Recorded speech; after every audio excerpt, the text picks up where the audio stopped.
le livre de l'Apocalypse revient sur ce jour, la description de ce jour, au moment de l'ouverture des 6 sceaux. Donc, on va voir qu'il va y avoir 7 sceaux qui vont être ouverts dans le livre de l'Apocalypse. Et à chaque sceau, on va voir tout à l'heure certains, à chaque sceau, il se passe quelque chose. Et au moment de l'ouverture du 6e sceau, qu'on trouve dans le livre de l'Apocalypse au chapitre 6, nous allons lire les versets 12 à 17. Donc, que voit l'apôtre Jean?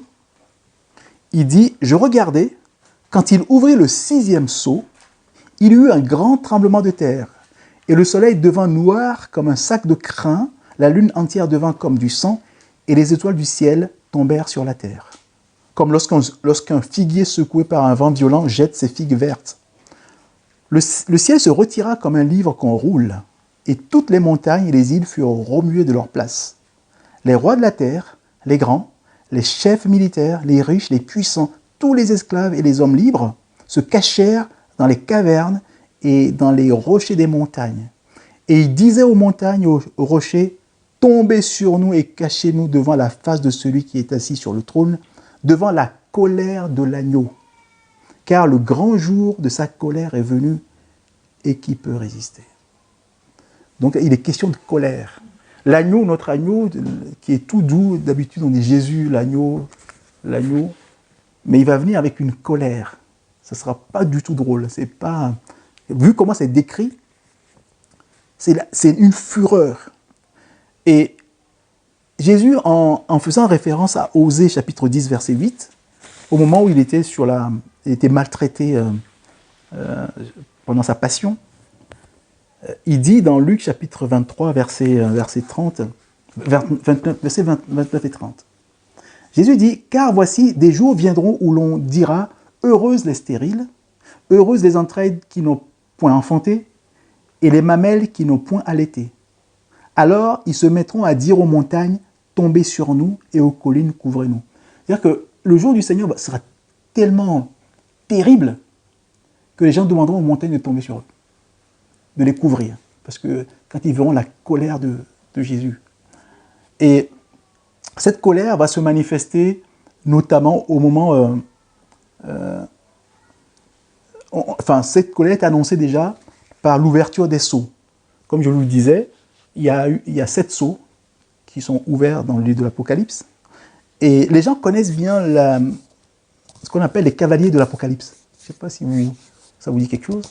Parce qu'effectivement, il est question de cavaliers là dans Apocalypse chapitre 6. Et j'aimerais qu'on les voit, ces cavaliers, rapidement. On ne va pas interpréter exactement ce que c'est. Il y a plusieurs interprétations. Mais on va quand même balayer ça rapidement. Hein. Apocalypse chapitre 6, versets 1 à 8. « Et je regardais quand l'agneau ouvrit un des 7 sceaux. Et j'entendis l'un des 4 êtres vivants qui disait comme d'une voix de tonnerre, « Viens !» Je regardais et voici parut un cheval blanc. Celui qui le montait avait un arc. Une couronne lui fut donnée. Et il partit en vainqueur et pour vaincre. Quand il ouvrit le second sceau, j'entendis le second être vivant qui disait « Viens !» Et il sortit un autre cheval, roux. Celui qui le montait reçut le pouvoir d'enlever la paix de la terre, afin que les hommes s'égorgeassent les uns les autres. Et une grande épée lui fut donnée. Quand il ouvrit le 3e sceau, j'entendis le 3e être vivant qui disait « Viens !» Et je regardai et voici parut un cheval noir. Celui qui le montait tenait une balance dans sa main. Et j'entendis au milieu des 4 êtres vivants une voix qui disait « Une mesure de blé pour 1 denier et 3 mesures d'orge pour 1 denier. Mais ne fais point de mal à l'huile et au vin. » Quand il ouvrit le 4e sceau, j'entendis la voix du 4e être vivant qui disait « Viens !» Je regardai et voici parut un cheval de couleur pâle. Celui qui le montait se nommait la mort, et le séjour des morts l'accompagnait. Le pouvoir leur fut donné sur 1/4 de la terre, pour faire périr les hommes par l'épée, par la famine, par la mortalité et par les bêtes sauvages de la terre. Alors, ce passage, en fait, comme je le disais, en fait, le livre de l'Apocalypse n'est pas un livre qui sort de nulle part. Il est complètement lié à l'Ancien Testament. Et tout ce qu'on trouve dans le livre de l'Apocalypse, quasiment tout est déjà dans l'Ancien Testament. En fait, Dieu a redonné une révélation à Jean sous une autre forme, qui a synthétisé les choses. Mais quand on va dans le livre de Zacharie, et ce que j'ai trouvé intéressant dans Zacharie, c'est que c'est au chapitre 6, versets 1 à 8, qu'on va trouver quelque chose d'intéressant. Là, on vient de lire Apocalypse chapitre 6, versets 1 à 8. Et Zacharie, même chapitre, versets 1 à 8 également, on va trouver une description assez intéressante.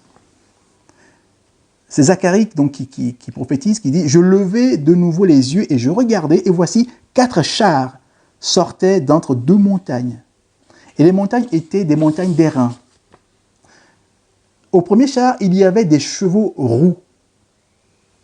Au second char, des chevaux noirs. Au troisième char, des chevaux blancs. Et au quatrième char, des chevaux tachetés, rouges. Je pris la parole et je dis à l'ange qui parlait avec moi, « Qu'est-ce, mon Seigneur ?»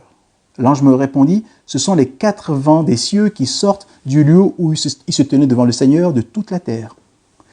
Les chevaux noirs attelés à l'un des chars se dirigent vers le pays du septentrion, et les blancs vont après eux. Les tachetés se dirigent vers le pays du midi. Les rouges sortent et demandent à aller parcourir la terre. L'ange leur dit, « Allez parcourir la terre. » Et ils parcoururent la terre. Il m'appela et me dit, « Vois, ceux qui se dirigent vers le pays du septentrion font reposer ma colère sur le pays du septentrion. » En fait, on retrouve une description semblable. Ce n'est plus des chevaux, mais ce sont des chars avec des chevaux de la même couleur, sauf que on a des chevaux tachetés à la place des chevaux pâles.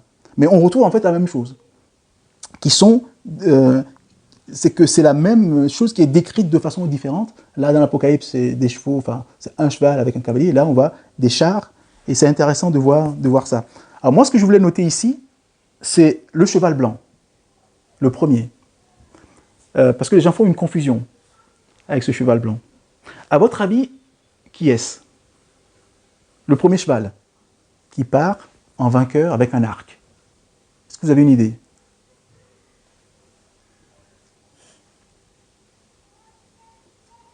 Un prophète? Oui, c'est pas loin du faux prophète.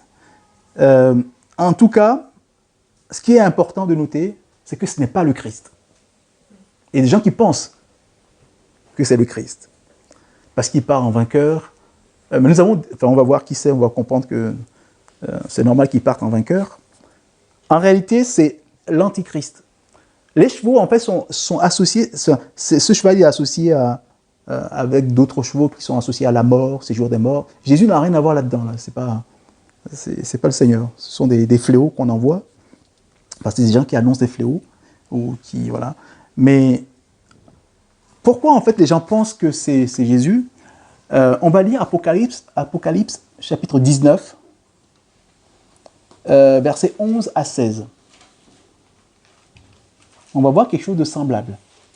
Mais il faut que nous restions vigilants. Apocalypse 19, versets 11 à 16.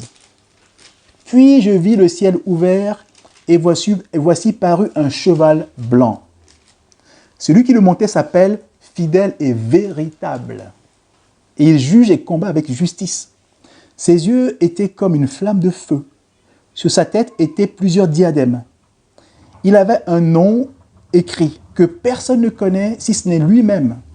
Et il était revêtu d'un vêtement teint de sang. Son nom est la parole de Dieu. Les armées qui sont dans le ciel le suivaient sur des chevaux blancs, revêtus de fin lin blanc pur. De sa bouche sortait une épée aiguë pour frapper les nations. Il les pétra avec une verge de fer.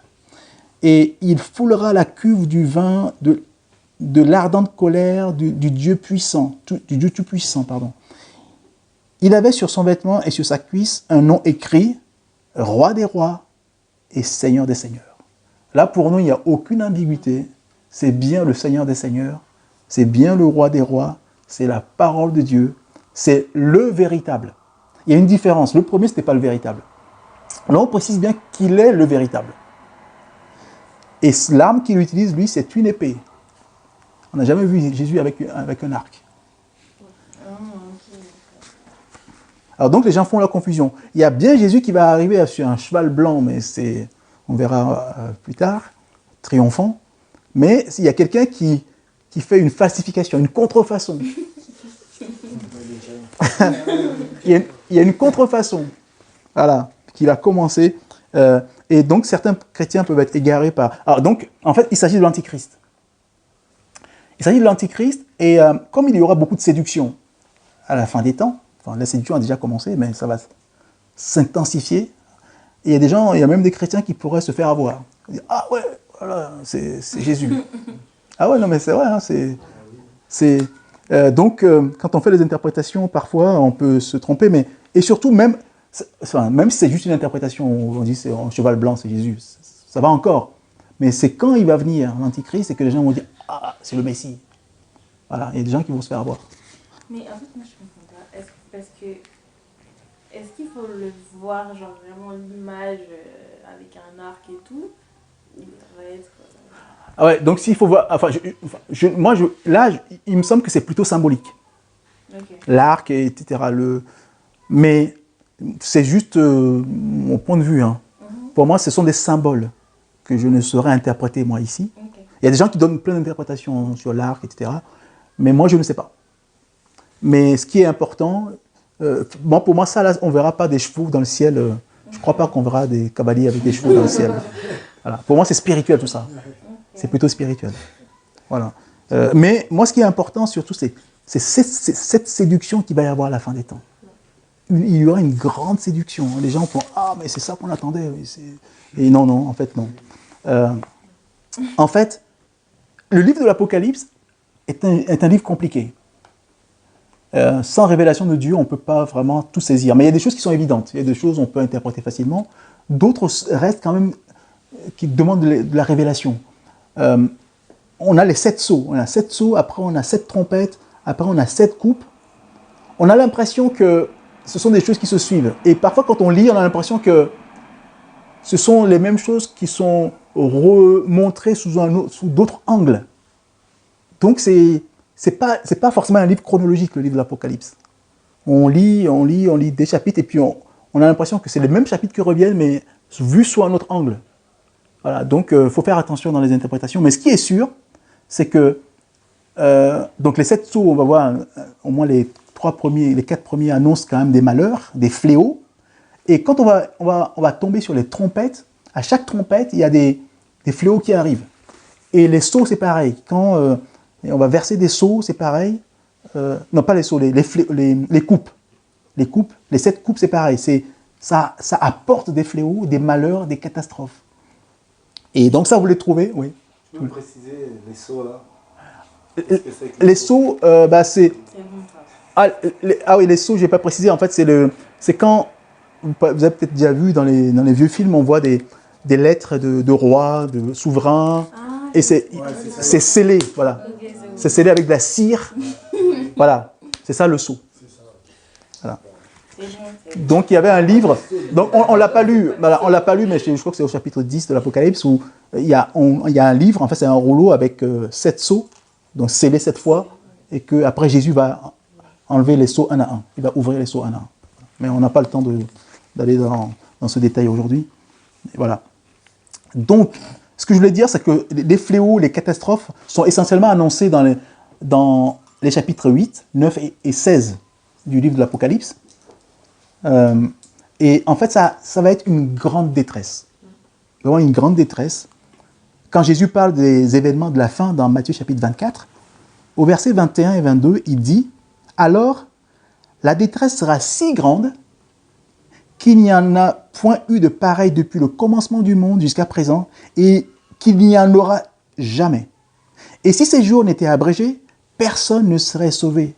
Mais à cause des élus, ces jours seront abrégés. » C'est-à-dire que les malheurs qui vont tomber sur la terre, comme tout à l'heure on a vu que les gens vont demander aux montagnes de tomber sur eux, ça va être terrible. En fait, les gens vont chercher la mort, même, ils ne pourront même pas trouver la mort. Mais ça sera terrible. Ça, c'est le jour de l'éternel. Et en fait, beaucoup de gens considèrent le livre de l'Apocalypse comme un livre de catastrophe. Mais en réalité, en partie, c'est un livre de catastrophe pour le monde. Mais pour moi, c'est le plus beau livre pour les saints, pour les disciples. Quand je dis saints, c'est les disciples, disciples de Jésus. C'est le plus beau livre pour les disciples de Jésus. Vraiment, c'est le même livre, mais suivant celui qui le lit, ça peut être terrible ou glorieux. C'est le même livre. Et ça me fait penser à ce que dit l'apôtre Paul dans sa deuxième lettre aux Corinthiens, au chapitre 2, versets 15 et 16. Vous connaissez peut-être ce passage, où Paul dit « Nous sommes en effet pour Dieu la bonne odeur de Christ parmi ceux qui sont sauvés et parmi ceux qui périssent. Aux uns, une odeur de mort donne à la mort. Aux autres, une odeur de vie donne à la vie. » C'est-à-dire que c'est la même odeur, mais pour certains, ça donne la vie, pour d'autres, ça donne la mort. Le livre de l'Apocalypse, c'est exactement la même chose. C'est un livre, pour certains, c'est un livre catastrophique. Ce qui a même donné le terme apocalyptique. Quand les gens disent c'est apocalyptique, ça veut dire que c'est catastrophique. Mais ça ne veut pas du tout dire ça, au fond. En fait, le apocalypse, ça vient du grec, l'ancien grec, apocalypsis, qui signifie découvrement ou révélation. Ça n'a rien à voir avec les catastrophes. C'est découvrement, révélation. Et c'est le premier livre, en fait, on l'a appelé le livre Apocalypse parce que c'est le premier livre du livre. Enfin, le premier mot, pardon. Quand vous prenez Apocalypse chapitre 1, verset 1, ça commence par révélation de Jésus-Christ que Dieu lui a donné pour montrer à ses serviteurs les choses qui doivent arriver bientôt et qu'il a fait connaître par l'envoi de son ange à son serviteur Jean. C'est le premier mot. Et donc, on a appelé le livre Révélation. En fait, il y a, les Anglais vont dire Revelation directement, c'est révélation. Nous, on l'a appelé Apocalypse. Donc, les gens pensent que quand il y a des catastrophes dans le livre, c'est un livre de catastrophes. Donc, les gens disent « Oh, c'est apocalyptique !» Mais non, c'est juste de la révélation. Ça veut dire révélation. Et en plus, ce qui est bien, c'est que c'est... Pourquoi je dis que c'est un livre, le plus beau livre pour les saints, c'est que c'est par amour que Dieu nous a fait cette révélation. Il a voulu nous révéler les choses par révélation. Et dans Amos chapitre 3, verset 7, il est dit « Car le Seigneur l'Éternel ne fait rien sans avoir révélé son secret à ses serviteurs les prophètes. » C'est-à-dire que Dieu nous prévient toujours. Nous sommes ses serviteurs et par amour, il nous prévient. Il ne fait rien sans nous le dire. C'est pour ça que tout ce qui arrive aujourd'hui dans le monde, c'est déjà écrit dans la Bible. Dieu nous l'a révélé à l'avance. C'est pour ça qu'il est important, comme Dieu nous l'a révélé par amour, il est important qu'on aille voir ce qu'il a voulu nous dire avant, que nous sachions avant le monde ce qui va arriver. Et donc, pour moi, le livre de l'Apocalypse, c'est un livre essentiellement positif pour les chrétiens. Et nous sommes encouragés à le lire. Si vous ne l'avez jamais lu, prenez le temps de lire ce livre. Il est magnifique. Et dès le départ, au chapitre 1, verset 3, il est dit « Heureux celui qui lit et ceux qui entendent les paroles de la prophétie et qui gardent les choses qui y sont écrites, car le temps est proche. » Heureux sommes-nous si nous lisons ce livre, que nous allons chercher ce qui est prévu pour nous et surtout qu'on nous gardions ce que nous lisons, qu'on marche dedans. Donc, je revenais sur le jour de l'Éternel. Nous avons compris que c'est un jour de colère. C'est la même chose que le jour de l'Éternel, le jour du Seigneur. C'est la colère. La Bible l'appelle la colère de l'agneau. Voilà. Donc, il va y avoir des fléaux terribles. Je vous encourage, si vous ne l'avez pas encore lu, vous l'avez déjà lu, relisez en fait ces chapitres 8, 9 pour voir un peu ce que ça va être. C'est pas drôle. Et pourtant, avant ces fléaux, Dieu est quand même bon. N'oublions pas que Dieu est amour. Les gens vont dire, oh, le Dieu d'amour, pourquoi il envoie des choses comme ça? Mais parce qu'il est en colère. Les gens ont du mal à croire que Dieu est en colère. Tout ce qu'on est en train de lui faire, on en parlera dans la deuxième partie, les gens sont en train de il est en colère. Mais il est patient. Et dans sa bonté, qu'est-ce qu'il fait? Avant d'envoyer les fléaux, nous allons lire Apocalypse chapitre 14, versets 6 et 7. Enfin, Dieu ne peut pas faire plus, il fait son maximum, par amour. Il est écrit, « Et je vis un autre ange, qui volait par le milieu du ciel, ayant un évangile éternel pour l'annoncer aux habitants de la terre, à toute nation, à toute tribu, à toute langue et à tout peuple. Il disait d'une voix forte, « Craignez Dieu et donnez-lui gloire, car l'heure de son jugement est venue, et adorez celui qui a fait le ciel et la terre et la mer et les sources d'eau. C'est-à-dire que Dieu, à un moment donné, ça fait longtemps, nous on passe notre temps à annoncer l'évangile. On parle aux gens, ils ne veulent rien savoir. Dieu, à un moment donné, va envoyer un ange. Vous ne voulez pas écouter les hommes? Il envoie un ange qui se monte dans le ciel et qui crie très fort. Personne ne pourra dire on n'a pas entendu. Il annonce l'évangile en disant craignez Dieu, adorez celui qui a... Les gens disent Dieu n'existe pas, la terre s'est faite toute seule. L'ange vient leur dire celui qui a fait la terre, craignez-le. Donc Dieu fait ça avant d'envoyer les fléaux. Qu'est-ce qu'on peut faire de plus? On a parlé aux gens, on est allé dans la rue, on dit écoutez Dieu.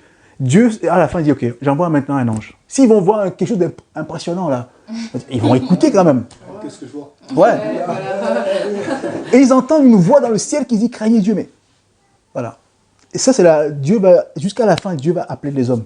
Repentez-vous. Voilà. Donc, Dieu, avant d'envoyer les fléaux, il avertit quand même. Et j'aimerais qu'on lise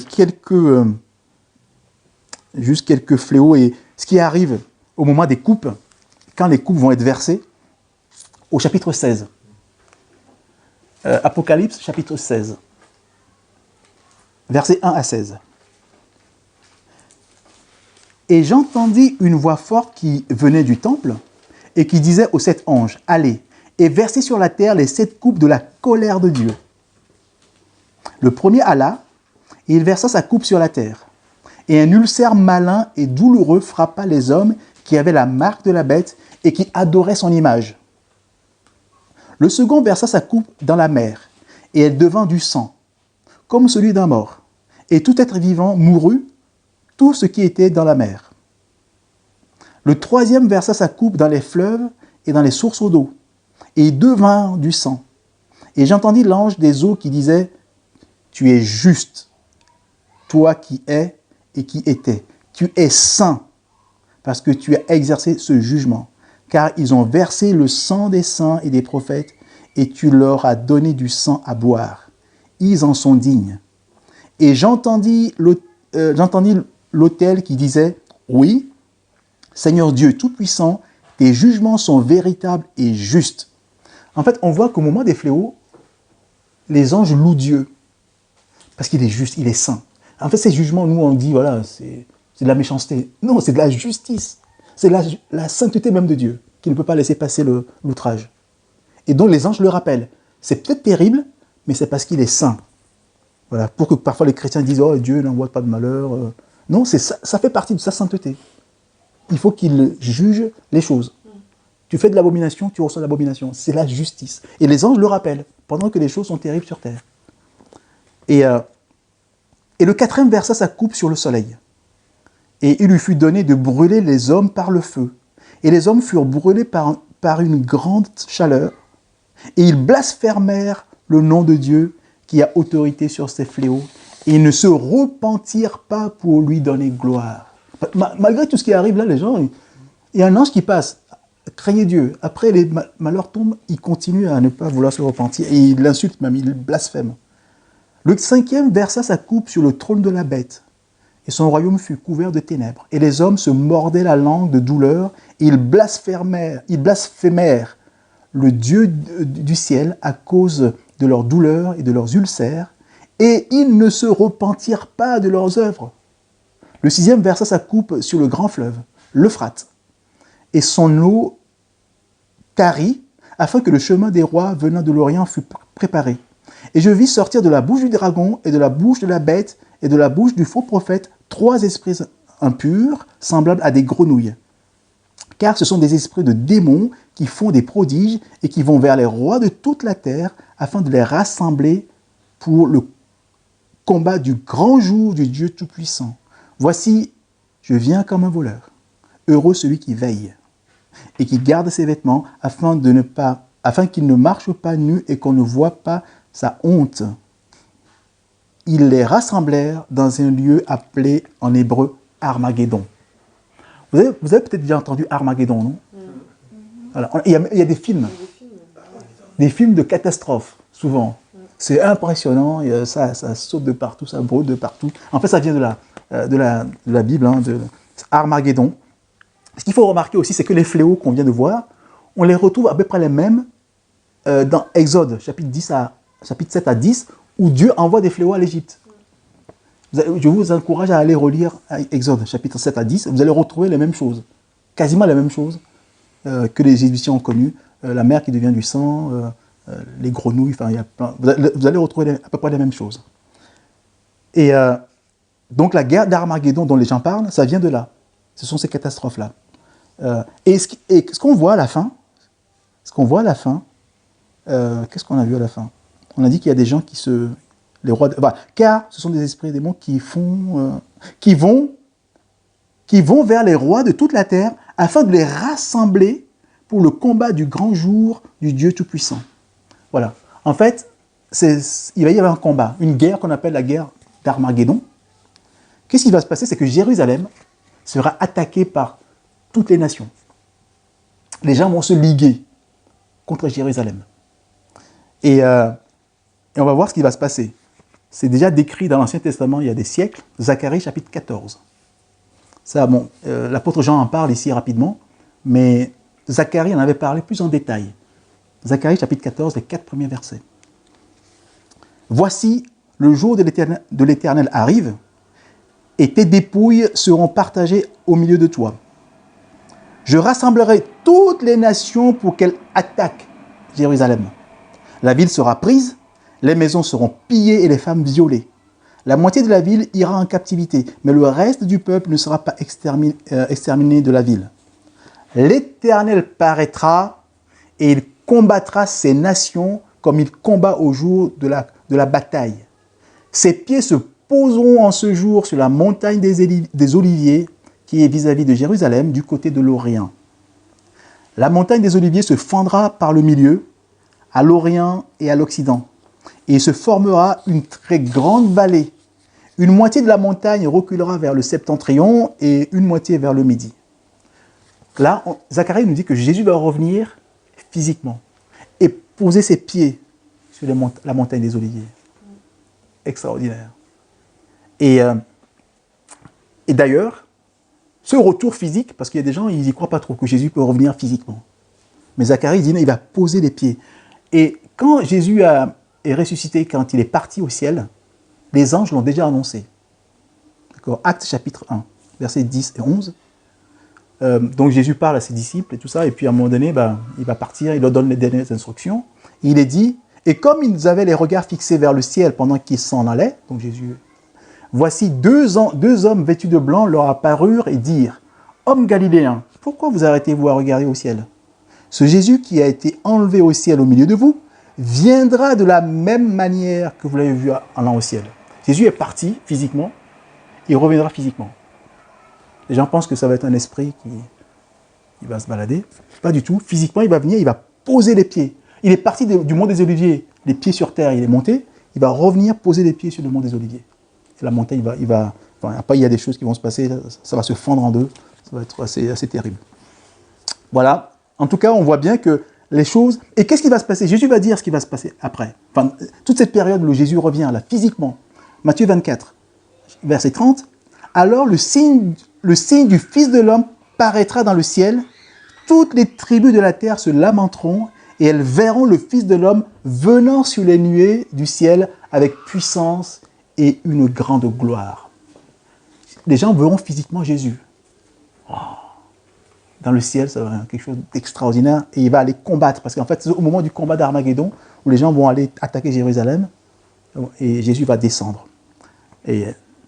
Et Apocalypse 1, verset 7 nous dit, « Voici, il vient avec les nuées, et tout œil le verra, même ceux qui l'ont percé. Et toutes les tribus de la terre se lamenteront à cause de lui. » Voilà. Et ça, Zacharie nous donne une précision, c'est intéressant, parce qu'on parle, même ceux qui l'ont percé verront Jésus arriver. De qui s'agit-il? Zacharie 12, 10. Alors je répandrai sur la maison de David et sur les habitants de Jérusalem un esprit de grâce et de supplication, et ils tourneront les regards vers moi, celui qu'ils ont percé.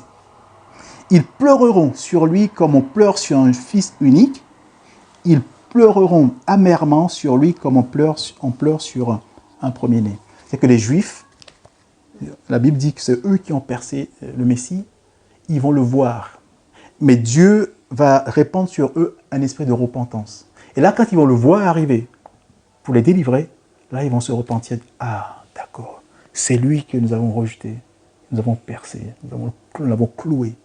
En fait, c'est lui notre Seigneur, notre Messie. Ils vont se repentir. Et voilà, on dit qu'ils vont pleurer en le voyant. Voilà, ils vont se repentir, ils vont recevoir. Voilà. Et très souvent, en fait, pourquoi en fait, on se pose la question, les chrétiens, beaucoup de chrétiens se posent encore la question, pourquoi les Juifs ont refusé Jésus comme Messie? C'est toujours une question. Il y a des gens qui les accusent même. Voilà, c'est pourtant évident, vous aurez dû l'accepter, c'est le Messie. Mais les gens pensent que c'est si simple. Ils ne l'ont pas reconnu. Qu'ils n'ont pas reconnu Jésus comme le Messie. Ben non, enfin, les Juifs, on va dire les Juifs qui sont pas... Il y a des Juifs qui sont devenus...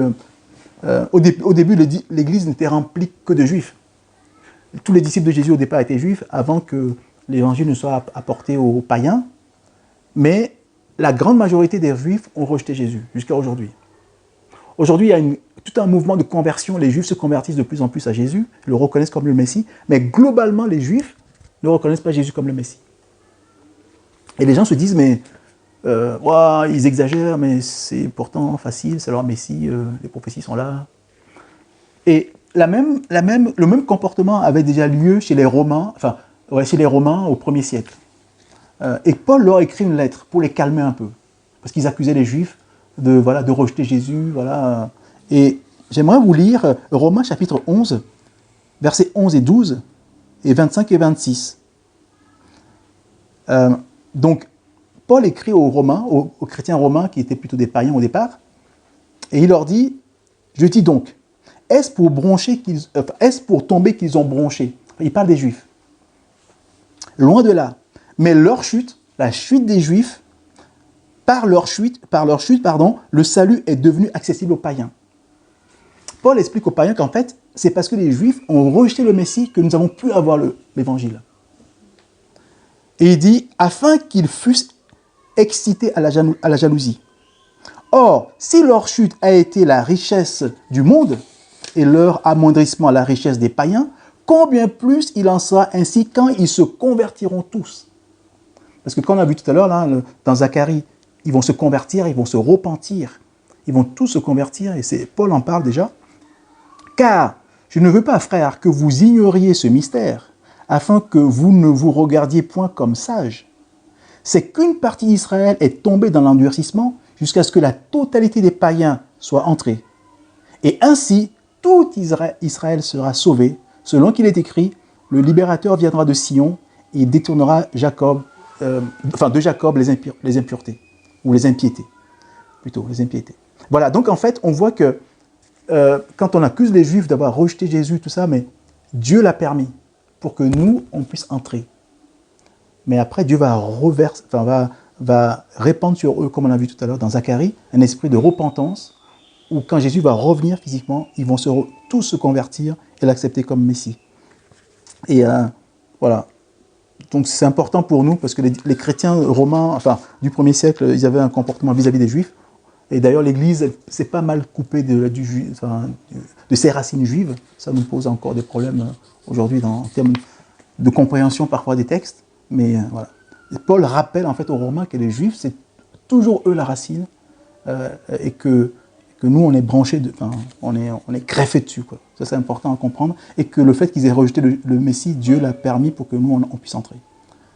Alors, si je continue avec ce jour où Jésus revient et où il va délivrer en fait les Juifs, comme tous les peuples se sont rassemblés pour attaquer les Juifs, ça aussi, il en est question dans le livre de l'Apocalypse, chapitre 19, versets 19 à 21, où il est écrit « Et je vis la bête et les rois de la terre et leurs armées rassemblés pour faire la guerre à celui qui était assis sur le cheval et sur son armée. Et la bête fut prise, et avec elle le faux prophète, qui avait fait devant elle les prodiges par lesquels il avait séduit ceux qui avaient pris la marque de la bête et adoré son image. Ils furent tous les deux jetés vivants dans les temps ardents de feu et de soufre. Et les autres furent tués par l'épée qui sortait de la bouche de celui qui était assis sur le cheval. Et tous les oiseaux se rassasièrent de leur chair. Voilà, ça, c'est comment ça va se terminer comme ça pour l'antichrist, le faux prophète. Jésus va... voilà. En fait, on trouve ici, j'avais dit que Jésus revenait pour plusieurs raisons. Une des raisons de son retour, c'est délivrer le peuple d'Israël. Les gens, quand les chrétiens parlent souvent du retour de Jésus, ils oublient cet aspect qui est fondamental. Jésus revient pour délivrer son peuple, le peuple d'Israël, d'où il est sorti. Et c'est pour ça que les Juifs sont en attente depuis longtemps du Messie. Ils veulent être délivrés. Et comme ils vont être attaqués par toutes les nations pendant la guerre d'Armageddon, et là, ils n'auront plus d'espoir si Jésus ne revenait pas. Si Jésus ne revenait pas, ils allaient être exterminés. Ils seraient exterminés. Donc, et là, ils vont voir l'importance du Messie. Et donc, Jésus revient pour délivrer Israël de la main de ses ennemis. Et c'est vraiment important parce que les Juifs sont en attente de ça depuis toujours. Et quand on parle du retour de Jésus, les gens oublient que c'est d'abord pour le peuple juif. C'est pour délivrer son peuple. C'est vraiment important à comprendre. Et depuis des siècles, les Juifs attendent ça. Et d'ailleurs, c'est une des raisons de la non-reconnaissance de Jésus par les Juifs. Parce que pour eux, quand le Messie viendrait, il les délivrerait. Or, Jésus est venu, il ne les a pas délivrés des Romains. Donc, il ne pouvait pas être le Messie. Nous, aujourd'hui, avec le recul, on a l'impression que c'est évident. Mais pour eux, à l'époque, ce n'était pas du tout évident. Dans l'Ancien Testament, le Messie est presque toujours décrit comme un roi triomphant et qui vient délivrer Israël. Tous les prophètes disent il vient délivrer Israël. Et Jésus vient, il ne délivre pas. Comment on peut croire en lui? Et il meurt. Donc, le retour, c'est normal que, humainement parlant, c'est normal que les Juifs ne puissent pas accepter ça. Il y a juste quelques passages, comme Ésaïe 53, qui vont parler du Messie qui souffre. Mais tous les passages, tous les prophètes disent il vient pour nous délivrer. Naturellement, Jésus vient, il meurt, je ne crois pas en lui. Il ne peut pas être le Messie. Voilà. Donc on comprend mieux leurs difficultés, en fait. Et donc Jésus revient pour les délivrer, comme ça a été prophétisé à maintes reprises dans l'Ancien Testament. Et aussi, voilà. Et donc, il y a aussi une deuxième raison pour laquelle les Juifs rejettent Jésus, c'est que le Messie, il est décrit comme un roi qui installe la paix et la justice. Jésus est venu, vous voyez la paix sur la terre, la justice quelque part? Non. Donc les Juifs, pour eux, le Messie il est décrit comme un roi qui vient régner avec justice et paix. Mais il n'y a pas la paix en Israël, il n'y a pas la justice. Enfin, voilà. Voilà, on comprend leur position. Tu vois. Donc, et justement, la deuxième raison du retour de Jésus, c'est régner et instaurer la justice et la paix sur la terre. C'est ça. Première raison, c'est pour délivrer Israël. Deuxième raison, régner sur la terre. Un règne de paix et de justice. Voilà, ça c'est... et donc la Bible nous le dit clairement, dans Apocalypse toujours, hein, l'Apocalypse c'est un peu la synthèse de tout ça. Au chapitre 20, qu'est-ce qu'on voit? Versets 1 à 6. Puis je vis descendre du ciel un ange qui avait la clé de l'abîme et une grande chaîne dans sa main. Il saisit le dragon, le serpent ancien, qui est le diable et Satan, et il le lia pour 1000 ans. Il le jeta dans l'abîme, ferma et scella l'entrée au-dessus de lui, afin qu'il ne séduisît plus les nations, jusqu'à ce que les 1000 ans fussent accomplis. Après cela, il faut qu'il soit délié pour un peu de temps. Et je vis des trônes, et à ceux qui s'y assirent fut donné le pouvoir de juger. Et je vis les âmes de ceux qui avaient été décapités à cause du témoignage de Jésus et à cause de la parole de Dieu, et de ceux qui n'avaient pas adoré la bête ni son image, et qui n'avaient pas reçu la marque sur leur front et sur leurs mains. Ils revinrent à la vie, et ils régnèrent avec Christ pendant 1000 ans. Les autres morts ne revinrent point à la vie jusqu'à ce que les 1000 ans fussent accomplis. C'est la première résurrection. Heureux et saints ceux qui ont part à la première résurrection. La seconde mort n'a point de pouvoir sur eux. Mais ils seront sacrificateurs de Dieu et de Christ, et ils régneront avec lui pendant 1000 ans. Voilà, en fait, Jésus vient instaurer sur la terre un règne de 1000 ans. Mais sur la terre. Parce que les gens pensent toujours que Jésus est un peu dans les airs tout le temps. Mais il va vraiment descendre, poser les pieds à Jérusalem, régner pendant 1000 ans. Mais régner Régner. mondial ou... Bien sûr. Ok. C'est ce qu'on a vu tout à l'heure. Il y a les royaumes là qui étaient avant. L'Antichrist va régner sur la terre entière. Hein. Et Jésus va le balayer et va régner lui aussi sur la terre entière. Mais ce sera quoi, genre des lois Ce sera comme... Ce sera la loi de la Bible ou Ce sera la loi de la justice, de la paix. Non, ce sera... Mais Tiens, je sais pas, on d'accord. continue à vivre normalement. On va vivre... ouais, voilà. Aller en cours et D'accord. tout, Ok. Est-ce qu'on va aller Est-ce qu'on ira encore en cours? Je pense qu'on ira à l'école, mais on apprendra des choses intéressantes sur Dieu ou même sur la nature. Il y a plein de choses qu'on ne sait pas. Hein. La nature, ce qu'on apprend en géographie, en histoire, tout ça, c'est limité. La physique, tout ça, mais on ne connaît pas grand-chose, mais on va apprendre de vraies choses sur la... Donc les programmes vont changer. Sûrement que les programmes vont changer. Ce qu'on enseigne aujourd'hui à l'école, c'est... voilà. C'est l'histoire, c'est falsifié. Beaucoup de choses sont pas vraies. On nous enseigne des choses. Donc, il y a un passage dans l'Ancien Testament qu'on avait lu là. oui, voilà. Justement, on va lire Ésaïe chapitre 11, versets 1 à 10. Qui nous décrit en fait ce règne. C'est un règne réel. Hein. Voilà. Donc, Ésaïe chapitre 11, on va lire juste les 10 premiers versets. Alors, vous allez voir comment c'est beau. Puis, un rameau sortit du tronc d'Isaïe. En fait, il s'agit de Jésus. Isaïe, c'est le père de David. David, c'est l'ancêtre de Jésus. Donc, quand on dit un tronc sort d'Isaïe, il est question de Jésus. Et un rejeton naîtra de ses racines.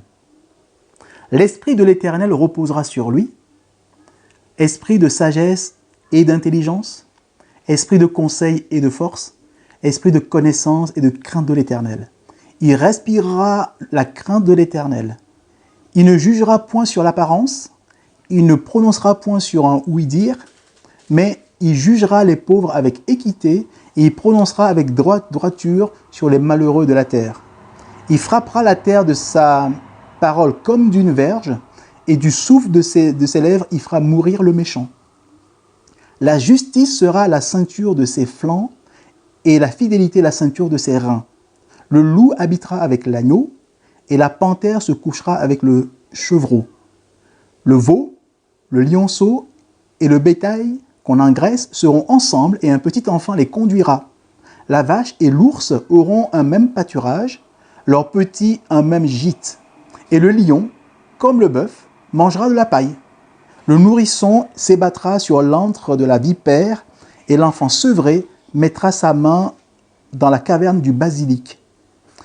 Il ne se fera ni tort ni dommage sur toute ma montagne sainte, car la terre sera remplie de la connaissance de l'Éternel, comme le fond de la mer par les eaux qui le couvrent.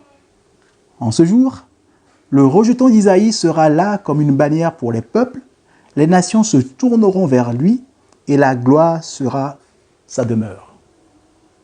En fait, on est en train de décrire le règne de Christ sur la terre. Mais vraiment sur la terre. Donc, les animaux changeront de façon d'être. Hein, les lions n'attaqueront plus les gazelles. Voilà, ils seront tous ensemble. Voilà, ça sera la paix totale. Ils vont manger quoi alors? De la paille. Ils mangeront de l'herbe. Voilà. Et voilà, et donc, en fait, mais avant ça, on a vu qu'il faut que Satan soit neutralisé. Avant. Et qu'est-ce qu'on voit? Voilà, en fait, c'est que Satan, c'est lui qui séduit les gens, qui nous incite à faire le mal, donc il ne sera plus là. Donc il n'y aura plus de mal, personne n'enviera plus personne, il n'y aura plus de convoitise, plus de vol, plus de mensonges. Et c'est après les 1000 ans qu'on monte au ciel. On en parlera après. Okay. C'est vrai que, voilà, si tu me poses la question de savoir quand est-ce qu'on monte au ciel, On n'a pas abordé ça encore. Non, ils sont pas- Mais on abordera tout ça. Et pas forcément aujourd'hui, parce que je crois que on va peut-être s'arrêter bientôt, parce que sinon vous allez, voilà, vous allez fatiguer. Donc voilà, on en parlera après, mais juste terminer sur... Je voulais vraiment replacer le retour de Jésus dans tout un contexte. Voilà, il y a toute une logique à ça. Pourquoi il revient? C'est parce que la Bible décrit des choses. Il y aura des royaumes après, et son royaume sera le dernier, etc. Voilà, je voulais replacer ça dans ces contextes-là. Donc, mais ce que tu me dis, on en parlera. Et donc, il y a ce règne magnifique qui va y avoir sur la terre. En fait, c'est le paradis sur terre. Ce sera le paradis sur terre. Voilà, le règne pendant 1000 ans, il y aura ça. Et puis, si on continue, Apocalypse 20, versets 7 à 10, quand les 1000 ans seront accomplis, Satan sera relâché de sa prison. Et il sortira pour séduire les nations qui sont aux quatre coins de la terre, Gog et Magog, afin de les rassembler pour la guerre. C'est quand même fou cette affaire. Leur nombre est comme le sable de la mer. Et ils montèrent sur la surface de la terre et ils investirent le camp des saints et la ville bien-aimée. C'est toujours Jérusalem. Hein. On a envie de casser là-bas. On a envie de casser Jérusalem. Hein. Mais un feu descendit du ciel et les dévora. Et le diable, qui les séduisait, fut jeté dans les temps de feu et de soufre, où sont la bête et le faux prophète, et ils seront tourmentés jour et nuit au siècle des siècles. Voilà. Au bout de 1000 ans, on relâche Satan. Ça fait 1000 ans qu'il attend, il est motivé. Donc il va motiver les gens, il va encore séduire les gens pour attaquer Jérusalem, pour combattre contre Dieu. Tu dis, mais les gens sont quand même fous. Hein. C'est ce que j'allais dire, parce que vous avez eu 1000 ans de règne avec Jésus. Oui. Là, vous l'avez vu, vous êtes avec lui pendant 1000 ans. C'était génial. Et vous vous laissez encore séduire. Oui. Pendant 1000 ans, ils ont profité, mais c'est un règne de paix, de justice. Mais on arrive encore à, comment dire, à séduire les gens. En fait, ça nous rappelle un peu la nature humaine. Hein. C'est ce que j'allais dire. Et si elle n'est pas changée, il n'y a rien à faire. Hein. C'est pour ça que si on n'a pas la naissance d'en haut, on ne peut pas aller au ciel. Ce n'est pas possible. C'est que cette nature doit disparaître. Cette nature, elle peut toujours ressurgir. Pendant 1000 ans, on a profité de tout ça, mais dès qu'il y a une séduction qui arrive de Satan, la nature adamique, ça va faire la guerre à Dieu. Donc, c'est-à-dire il y a des gens qui ont traversé la grande tribulation, ils voient Jésus arriver, ils disent qu'ils sont sauvés, et ils sont contents pendant les 1000 ans. Mais Ouais. je crois que... Mais en fait, non, il y a des gens qui ne vont pas forcément 1000 ans. En vrai, Bah, on va continuer à mourir, non? Oui, c'est possible que les gens meurent encore, parce qu'on a vu, j'ai pas vu le passage, mais les gens peuvent encore mourir. Ouais, c'est vrai que dans...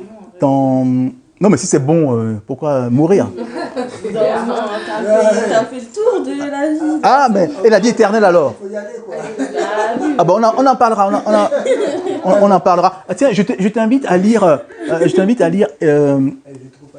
Ésaïe 65. Tu liras Ésaïe 65 qui parle un peu de ça, le début. Peut-être que je vais revenir tout à l'heure, si j'ai l'occasion, je te redonnerai la référence par rapport à la question que tu poses. Mais j'aimerais qu'on continue, qu'on termine dans quelques minutes, cette première partie du moins. Donc, on dit qu'il y a une dernière révolte. On nous parle de Gog et Magog. C'est quoi cette affaire, Gog et Magog? On va voir dans... Donc, je dis qu'Apocalypse, c'est toujours... il faut retourner dans l'Ancien Testament. Hein. Ézéchiel, chapitre 38. Ézéchiel, chapitre 38, versets 1 à 9, nous parle d'une bataille. Et la parole de l'Éternel me fut adressée en ces mots. Fils de l'homme, tourne ta face contre Gog au pays de Magog. Parce qu'on parle de Gog et Magog dans l'Apocalypse, on ne sait pas d'où ça sort. Mais en fait, il faut aller dans l'Ancien Testament. Vers le prince de Roche, de Méchec et de Toubal, et prophétise contre lui. Donc, il y a là, on ne va pas rentrer dans les interprétations, parce que les gens interprètent cette partie-là en parlant de la Russie. On cite les pays, Russie, Turquie, mais ce n'est pas le propos aujourd'hui. Toutes ces contrées correspondent à des lieux, voilà. Donc il y a des interprétations, mais ce n'est pas le but aujourd'hui. Tu diras, ainsi parle le Seigneur l'Éternel, voici j'en veux à toi, Gog, prince de Roche, de Méchec et de Tubal. Je t'entraînerai et je mettrai une boucle à tes mâchoires. Je te ferai sortir, toi et toute ton armée, chevaux et cavaliers, tous vêtus magnifiquement, troupes nombreuses portant le grand et le petit bouclier, tous maniant l'épée, et avec eux ceux de Perse, d'Éthiopie, de Put, tous portant le bouclier et le casque, Gomer et toutes ses troupes, la maison de Togarma, c'est ça, à l'extrémité du septentrion, et toutes ses troupes, peuples nombreux qui sont avec toi. En fait, on décrit qu'il y a des peuples qui venaient de partout, même d'Éthiopie, d'Afrique, du Nord. Ils vont se rassembler. C'est vraiment toutes les nations qui vont se rassembler pour aller combattre contre Israël. Enfin, contre Israël et contre Jésus qui règne là-bas. Et donc, on cite tous ces peuples-là. Prépare-toi, tiens-toi prêt, toi et toute la multitude, toute ta multitude assemblée autour de toi. Sois leur chef. Après bien des jours, tu seras à leur tête. Dans la suite des années, tu marcheras contre le pays dont les habitants, échappés à l'épée, auront été rassemblés d'entre plusieurs peuples sur les montagnes d'Israël, longtemps désertes. Retirés du milieu des peuples, ils seront tous en sécurité dans leur demeure. Tu monteras, tu t'avanceras comme une tempête, tu seras comme une nuée qui va couvrir le pays, toi et toutes tes troupes, et les nombreux peuples avec toi. En fait, ça s'appelle, c'est la guerre de Gog et Magog. Je vous invite à relire tout le chapitre 38, parce que bon, c'est un peu long, donc je n'ai lu que les 9 premiers versets, pour voir un peu comment ça se passe. Et le chapitre 39 parle de la défaite que Jésus va leur infliger. Le chapitre 39, mais voilà, on ne va pas le lire aujourd'hui, mais il y a quand même une question qui se pose. Pourquoi est-ce qu'on relâche Satan de sa prison? Ça aurait été beaucoup plus simple de le laisser tranquille, là où il est. Vous avez une idée? Pourquoi Dieu pourrait dire, ok, c'est fini, Jésus règne, il anéantit Satan et c'est terminé. Et pourtant, il relâche. C'est pour nous tester, peut-être. Oui, c'est pour tester. Mais pas nous. Pour tester ceux qui seront là-bas, ceux qui vivront pendant le millénaire. Il faudra bien que... Parce que Dieu est juste. Dieu est juste. Aujourd'hui, il condamne ou il sauve en fonction de notre décision, de suivre ou non Satan. On suit Dieu ou on suit Satan. On prend une décision un jour. Ceux du millénaire n'auront jamais eu le choix. Ils n'ont pas de choix à faire. Ah, ceux qui naissent pendant le millénaire. Oui. Bah oui, parce que Jésus est déjà né. Ceux qui naissent pendant le millénaire, ils n'ont pas le choix. Ils n'ont jamais vu Satan. Ils n'ont jamais eu à faire un choix. Ils seraient entrés dans le royaume sans faire le choix. Il faut bien qu'à un moment donné, tu fasses le choix. Dieu permet à chacun de faire un choix entre lui et Satan. Donc ceux qui naissent pendant le millénaire, il faudra bien qu'ils fassent un choix. Et effectivement, on voit qu'il y a des gens qui choisissent Satan. Parce qu'on pourrait dire, non mais c'est pas la peine qu'ils le fassent, de toute façon tout le monde choisirait Dieu. Non. Il y a des gens qui sont capables de le suivre encore. Et Dieu est toujours juste jusqu'au bout. Saint et juste jusqu'au bout. Voilà, c'est extraordinaire sa sainteté, quand on se rend compte. Et sa justice. Voilà. Et donc là, il va y avoir... et on verra plus tard, parce que je vais bientôt terminer, on verra plus tard une autre raison du retour de Jésus. Parce qu'on en a vu deux. Donc, délivrer Israël, régner pendant 1000 ans sur la terre, instaurer un règne de paix et de justice. Mais il y a encore une raison, qu'on verra la prochaine fois. Mais j'aimerais terminer par les derniers événements, parler un peu des derniers événements des temps de la fin, que le livre de l'Apocalypse nous donne, hein, toujours au chapitre 20. Si on continue avec le verset 11 à 15, « Puis je vis un grand trône blanc, et celui qui était assis dessus. La terre et le ciel s'enfuirent devant sa face, et il ne fut plus trouvé de place pour eux. Et je vis les morts, les grands et les petits, qui se tenaient devant le trône. Des livres furent ouverts, et un autre livre fut ouvert, celui qui est le livre de vie.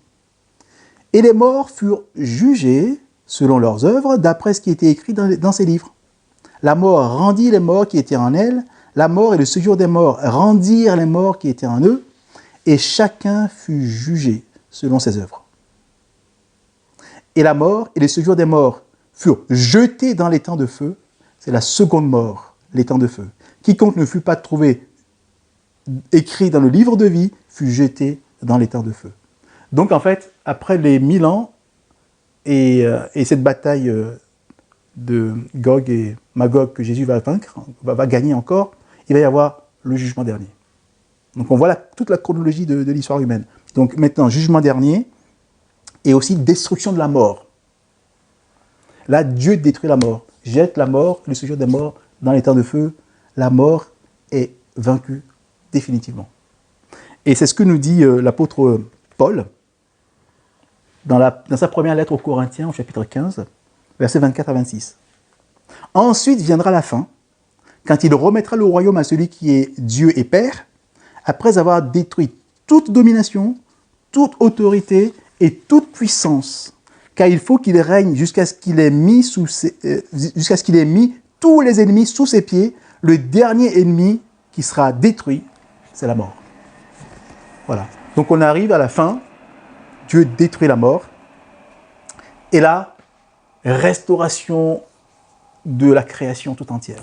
Ce qu'on attend depuis si longtemps, ce qui a été détruit au Jardin d'Éden, là, Jésus restaure tout. Tout est restauré, c'est une restauration totale de toute la création. Et ça, on a l'impression qu'il n'y a que nous qui attendons ça, mais en fait, la Bible dit que c'est toute la création qui attend cette restauration. C'est les plantes, les animaux, les étoiles, les galaxies, toute la création attend cette restauration.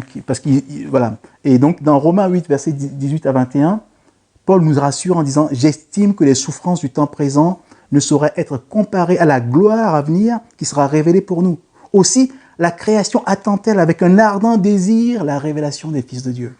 Car la création a été soumise à la vanité, non de son gré, mais à cause de celui qui l'y a soumise, avec l'espérance qu'elle aussi sera affranchie de la servitude, de la corruption, pour avoir part à la liberté de la gloire des enfants de Dieu. » Voilà, toute la corruption que nous connaissons, ça veut dire que quelque part, dans le paradis, les feuilles ne tomberont pas pour pourrir.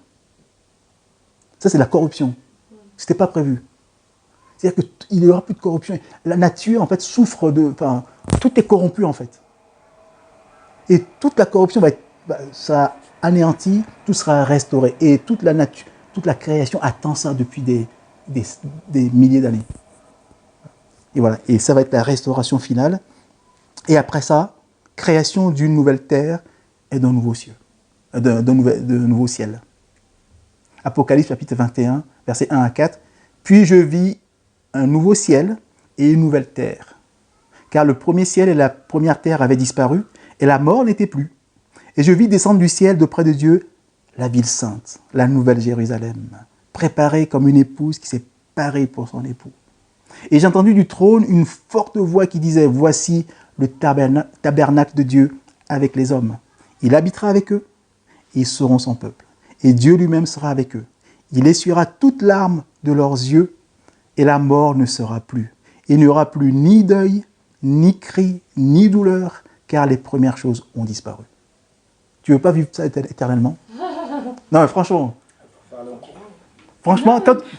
quand tu lis le livre de l'Apocalypse, c'est tellement beau. Moi, quand je dis ça, mais ça me donne une joie d'imaginer ce qui nous attend. C'est fou. C'est pour ça qu'il faut lire jusqu'au bout. Voir. Et ce nouveau ciel et cette nouvelle terre a été enseigné par les apôtres. Parce que c'était important. L'apôtre Pierre, dans sa deuxième lettre, au chapitre 3, verset 13, écrit « Mais nous attendons, selon sa promesse, de nouveaux cieux et une nouvelle terre où la justice habitera. » Parce que c'est une promesse. Donc on attend cette promesse. Il y a des chrétiens qui ne savent pas, donc ils n'attendent pas cette promesse. Mais il faut le savoir, que ça c'est promis. Et voilà, Ésaïe, voilà, je parlais tout à l'heure d'Ésaïe 65. Je vais juste lire le début, pas le début, versets 17 à 19, pour ne pas être long, mais je t'encourage à lire la suite du verset 19, là, parce qu'il est écrit « Car je vais créer de nouveaux cieux et une nouvelle terre. » En fait, c'est de cette promesse que parle Pierre. C'est les apôtres, quand ils parlaient, en fait, ils parlent de promesses, c'est parce que c'est toujours l'Ancien Testament, c'est ça, pour eux, c'était ça l'Écriture. La Bible, telle que nous la connaissons, pour eux, la Bible, l'Écriture, c'était l'Ancien Testament. Donc, qui parle de promesses, il parle d'Ésaïe 65, « Car je vais créer, parce que Dieu a fait cette promesse, car je vais créer de nouveaux cieux et une nouvelle terre, et on ne se rappellera plus les choses passées, elles ne reviendront plus à l'esprit. Réjouissez-vous plutôt et soyez toujours dans l'allégresse. À cause de ce que je vais créer, car je vais créer Jérusalem pour l'allégresse et son peuple pour la joie. Je ferai de Jérusalem mon allégresse et de mon peuple ma joie. Et on n'y entendra plus de bruit des pleurs, enfin on n'y entendra plus le bruit des pleurs et le bruit des cris. Voilà. Et j'aimerais terminer par une, ce sera la dernière chose, c'est cette nouvelle Jérusalem dont on parle.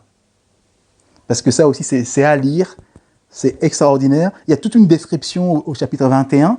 J'ai choisi juste quelques passages, les versets 9 à 12, 19, enfin 18, 19, 21 à 23, et je vous encourage à aller tout lire, parce qu'on n'a pas le temps de tout faire maintenant, mais moi, il me semble important d'avoir cette perspective de ce que Dieu prépare pour ses élus.